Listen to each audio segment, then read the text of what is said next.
P of 0, -4, Q of 3, 1 மற்றும் R of -8, 1 என்பன முக்கோணம் PQR இன் முனைப்புள்ளிகள் எனில் first one முக்கோணம் PQR ஆனது சமபக்கம் உடையதா என சோதிக்க.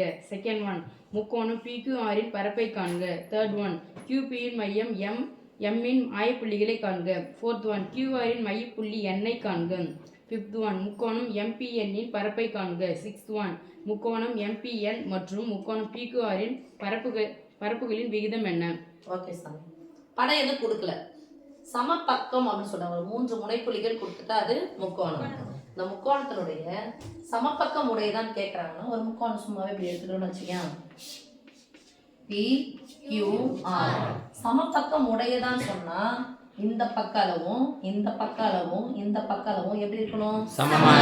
அப்ப இந்த பக்க அளவு கண்டுபிடிக்கணும். இதுக்கு உண்டான கண்டுபிடிக்கணும் மையப்புள்ளியா, இதுக்கு நான் கண்டுபிடிக்கணும், இதுக்கு நான் கண்டுபிடிக்கணும், தொலைவு கண்டுபிடிக்கணும். ஓகே சாமி, அப்ப தொலைவுக்கான ஃபார்முலா நம்ம 9th படிச்சிருக்கோம். அதுல இருந்து போலாம். ஃபர்ஸ்ட் ஒன் போலாமா? மொத்தம் ஒரு கேள்வி கொடுத்துட்டு எத்தனை கொஸ்டின் கேட்டாங்க? 6 கேட்டிருக்காங்க. இந்த 6ல 5 கூட கேட்கலாம். கம்பல்சரி கொஸ்டின்ல எப்படி கேட்டா என்ன பண்ண தெரியும், நமக்கு போட தெரியணும். சரிம்மா, PQR சமபக்கம் முடியலாம்னு சொல்லிட்டு செக் பண்ண போறோம். ஃபர்ஸ்ட் ஒன் செக் பண்ணதுக்காக ஃபர்ஸ்ட் யார் எடுக்கிறோம்? PQ எடுக்கிறோம், QR எடுக்கிறோம், PR எடுக்கிறோம். தொலைவு போடலாமா? PQ இன் தொலைவு, தொலைவுக்கு ஒண்ணு தான் பரவாயில்ல, 3 எடுத்து போறோம். அதனால இது என்ன போடும்? D1. அதுக்கு முன்னாடி D கான தொலைவுக்கான ஃபார்முலா எழுதலாமா? தொலைவுக்கான formula D = square root of x1 - x2 the whole square plus y1 - y2 the whole square. Okay, இப்போ ஃபர்ஸ்ட் யாருடைய தொலைவு எடுக்க போறோம்? PQ இன் தொலைவு D1 போடலாமா? = square root of P என்ற புள்ளி இங்க எழுதிக்கலாம். 0, -4, 3, 1. இதான் x1 y1 x2 y2 இதான் போட போறோம். x1 முதல் புள்ளியில இருந்து முதல் புள்ளியை கழிக்கிறோம். 0 - 3 the whole square plus of y1 -4 plus 1 க்கு என்ன பண்ணனும்? ஃபார்முலால the whole square square root of 0 னா ஒண்ணுமே இல்ல, அத கழிச்சா அதே தான் நம்பர் கிடைக்கும். -3 the whole square plus -5 the whole square நீங்களே சொல்லிடுங்க. அடுத்து அட்டப்படையா இருந்தா மைனஸ் என்ன கிடைக்கும்? 3 வந்துருச்சு, 5 வந்துருச்சு, இன்னொரு நம்பர் என்ன? 4. ஆன்சர் என்னதான்? 4. வெறும் 4 அப்படியே போட்டுக்கலாம். 3 ஸ்கொயர் 9 + 5 ஸ்கொயர் 25. 9யும் 9 25 தான் தப்பா வருது. சாரி சாமி, தப்பு மாத்திட்டேன், இந்த மைனஸ் வரணும். ஓகே, 9 + 5 ஸ்கொயர் எவ்வளவு சாமி? 34. சாரி சாமி, நான் தப்பா சொல்லிட்டேன். ஏன்னா இங்க மைனஸ் வந்தா பரவாயில்ல, 25ல இருந்து 9 கழிச்ச மீதி 16. ஆனா நடுவுல என்னது? அப்ப ஸ்கொயர் ரூட் ஆஃப் 34. யாருடைய தொலைவு? P-க்கும் Q-க்குமான தொலைவு. அடுத்து யாருக்கு கண்டுபிடிக்க போறோம்? Q-க்கும் R-க்கும். சொல்லுங்க, QR இன் தொலைவு D2 square root of புள்ளி எழுதி போட்டாலும் ஓகே, இங்க வந்து போடலாம். முதல் புள்ளியில இருந்து முதல் புள்ளி கழிங்க. 3 கழிக்கணும். -8 தான் ஆயிட்டு போட போறோம். அப்ப 3 + 8 whole square plus 1 - 1 whole square 0 ஆயிடுச்சா? Yes miss. Square root of 11 ஸ்கொயரா? Yes miss. இது ஃபுல்லா 0. Square root of cancel = 11. பாருங்க என்ன கேக்குறாங்க? முக்கோணம் PQR இன் பக்கங்கள் வந்து சமபக்கம் உடையதான்னு கேட்டாங்க. முக்கோணம் PQR சமபக்கம் உடையதா கேட்டாங்க. முதல் ஒண்ணு ரெண்டாவது ஒண்ணுக்குமே சமபக்கம் இல்லையே, தூரமே சமமா இல்ல தானே? அப்ப தூரமே சமமா இல்லாத போது முதல் பக்கம் ரெண்டாவது பக்கமே சமமா இல்லாத போது இன்னொன்னு எப்படி சமமா வரும்? வந்தாலுமே இரு சமபக்கம் தான் வரும். சமபக்கம் உடையதான்னு கேக்குறாங்க ஃபுல்லாவே. அப்ப இதுல இருந்தே போட்டுக்கலாம். D1 not equal to D2. This implies therefore முக்கோணம் PQR சமபக்கம் உடையது அல்ல.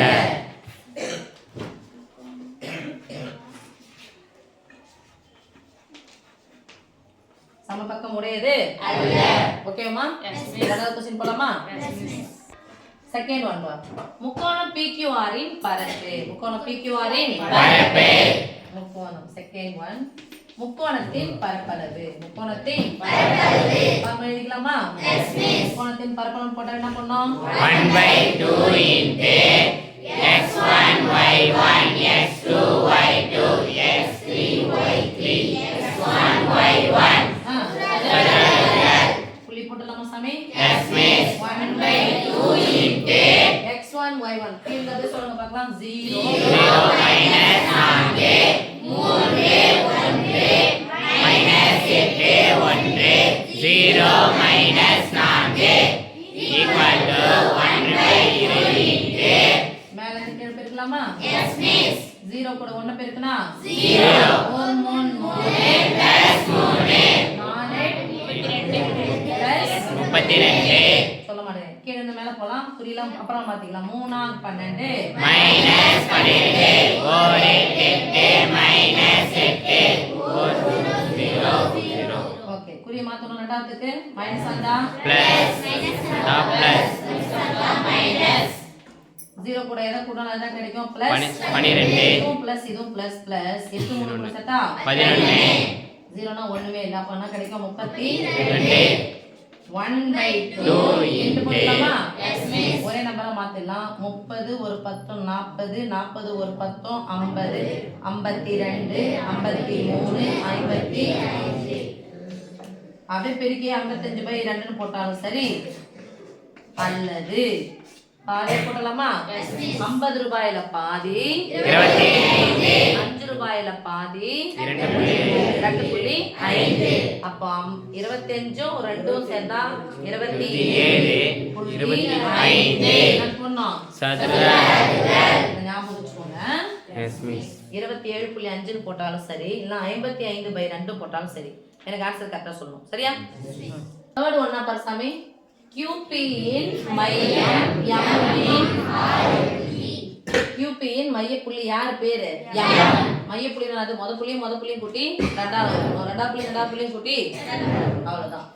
தேர்ட் ஒன் QP இன் மையம். QP இன் மைய புள்ளி பேர் என்ன சாமி? M-ஆ? Yes miss. M ஃபர்ஸ்ட் மைய புள்ளிக்கான ஃபார்முலா மேல எழுதிக்கலாமா? Yes miss. மைய புள்ளி ஃபார்முலா என்னது? x1 x2 y2 y1 y2 கமாவா QP QP PQ னால ஒண்ணுதான் QP னால ஒண்ணுதான். முத புள்ளியும் கூட்டுங்க. 0 கூட 3 சேர்த்தா 3 அப்ப 3/2 ஆமா. ரெண்டாவது புள்ளி சேர்க்கணும். minus 3 ஒரு மைனஸ் வந்தா கழிக்கணும். பெரிய சின்ன கழிச்சிருங்க. புள்ளியோட குறி போடுங்க. -3/2 ஓகே? Yes miss. நாலாவது QR இன் மைய புள்ளி N. QR இன் மைய புள்ளி N equal to இது Q இது R. முத புள்ளி கூட்டி ரெண்டால வரும். கூட்டலான்னு போய் பார்த்தா ஒரு மைனஸ் இருக்கு. கழிக்கணும். 8 ல இருந்து 5 கழிச்சா 3 சாரி 8 ல இருந்து 3 கழிச்சா 5 minus 5/2 ஆமா. கூட்டணும். 1 1 கூட்டினா 2 ரெண்டால வகுத்தா 1 முடிச்சா? Yes miss. அடுத்து பாருங்க. ஃபிஃப்த் ஒன்னா? Yes miss. முக்கோணம் MPN இன் பரப்பளவு. MPN இன் பரப்பளவு பரப்பளவுக்கான ஃபார்முலா நீங்க ஏற்கனவே படிச்சிட்டீங்க right? Yes miss. 1/2 into M என்ற புள்ளியை ஃபர்ஸ்ட் எழுத போறோம். x1 y1 x2 y2 x3 y3 again x1 y1 M என்ற புள்ளி பாருங்க 3/2 இங்க -3/2 P 0 -4 அடுத்து N இதான் என்ன? எஸ் எஸ் -5/2 1 இங்க பிளஸ் 3/2 -3/2 சதுர அலகு கடைசில போட்டுக்கலாமா? Yes miss. ஆஃப் இன்டு ஒரு பின்ன எண் ஒரு முழு எண்ணை பெருக்க போற சாமி சைடுல போட்டுக்கோங்க. இன்ட்டு மைனஸ் 4 நடுவுல பெருக்கல் குறுக்க ஒரு ரெண்டு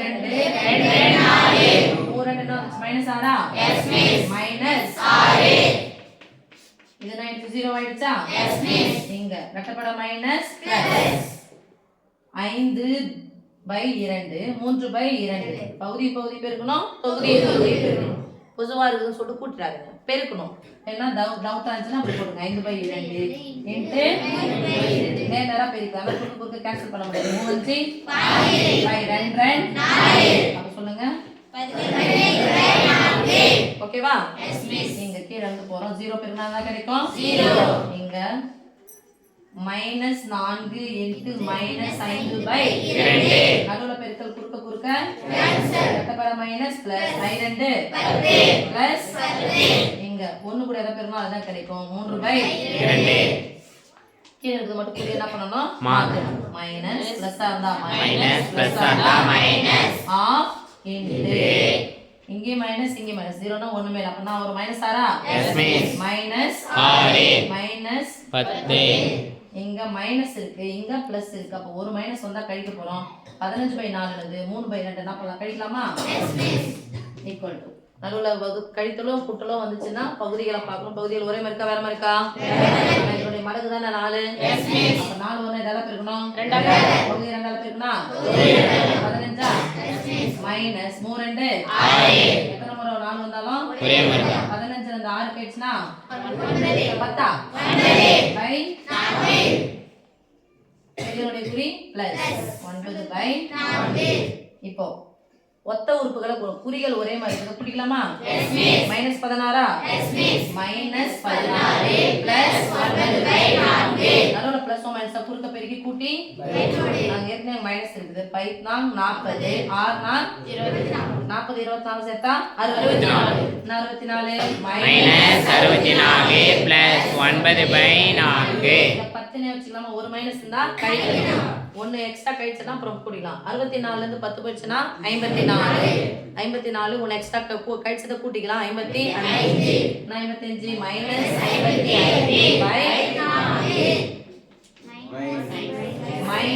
55/4 நல்லா பாரு சாமி பரப்பளவானது மைனஸ்ல வராது அப்ப மைனஸ் வந்தானே எடுத்துக்கணும் பிளஸ் இப்போ குறுக்க கேன்சல் பண்ண முடியாது நேரா பெருக்கலாம் 55/4 சதுர அலகுகள் இப்போ 6th ஒன்னுக்கு MP/N இன் பரப்பு ஈஸ்ட் விகிதம் நான் கேக்குறேன் PQR இன் பரப்பு என்ன PQR இன் பரப்பு நான் கண்டுபிடிச்சிட்டோம் 55/2 MP/N இன் பரப்பளவு என்னது 55/8 ஈஸ்ட் போட்டுக்கலாமா எஸ் மிஸ் ஈஸ்ட் நான் வகுத்தல் தானே எஸ் மிஸ் ஏனால வகுக்க போறோம் இல்ல அப்படி சொன்னா பயமா இருக்கு மிஸ்னா 55/8 ஈஸ்ட்னா வகுத்தல்னா பைனா வகுத்தல் அப்ப வகுத்தல் பேர் என்ன போடலாம் அலகிட போடுங்க 2 இதுதான் கேன்சல் 2 4 2 8 வரும் 1 ஈஸ்ட் மேல தானே எஸ் மிஸ் 1 ஈஸ்ட் 4 1/4 பை பதிலா என்ன பண்ணோம் ஈஸ்ட் அப்ப விகிதம் என்ன கேக்குறாங்கன்னா சார் பண்ணோம் 1 ஈஸ்ட் 4 என்ன பாருங்க 55/2 தான் ரைட் எஸ் மிஸ் ஆனா இது என்னது 55/2 எங்க போட்டுக்கலாம் பை 4 இங்க இருக்கு இல்லையா அப்ப ஆன்சர் என்ன பண்ணோம் 1:4 இல்ல 4:1:4 ஓகே எஸ் மிஸ்